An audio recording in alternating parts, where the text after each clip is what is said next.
ഒരു മുത്തുനബി പറയുകയാണ്, ഇന്നത്തെ ചെറുപ്പക്കാരെ കുറിച്ച് വെള്ളിയാഴ്ച ജുമഅയ്ക്ക് പള്ളിയിൽ പോകുമല്ലോ.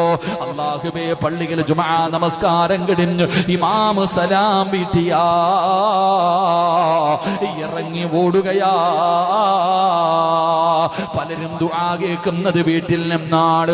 അതുപോലെ ഓട്ടമാണ്. റസൂലുള്ളാഹി തങ്ങൾ പറഞ്ഞത് എന്തെന്നറിയുമോ? വെള്ളത്തിൽ കിടക്കുന്ന മീനിനെ പിടിച്ച് കരയിലിട്ടാ അത് വെള്ളത്തിലേക്ക് പോകാ പിടയുമല്ലോ. ഇതുപോലെയാണ് ചിലര് പള്ളിക്കകത്ത് കയറിയാൽ അവർക്ക് എങ്ങനെയും പുറത്തു പോകണം. ആ മീന് വെള്ളത്തിന്റെ അകത്ത് തിരിച്ചു പോകുമ്പോൾ ആ പോകുന്നതിന് വേണ്ടി കഷ്ടപ്പെടുന്നത് പോലെ പള്ളിക്കകത്ത് കിടന്നു കഴിഞ്ഞാൽ തീരുന്നില്ലല്ലോ തമ്പുരാന്. ആഴ്ചയിൽ ഒരു വെള്ളിയാഴ്ചയാണ് പള്ളിയിൽ വരുന്നത്. അതും കയറി വരുന്നത് ഇമാം കൈകെട്ടുന്ന സമയത്താ. ആ നമസ്കാരത്തിൽ പടച്ചവര് ഒന്ന് സലാം വീട്ടിയെങ്കിൽ ഇറങ്ങി ഓടാമായിരുന്നല്ലോ. അല്ലാ, എന്തൊരു ധൃതിയാ മോനെ.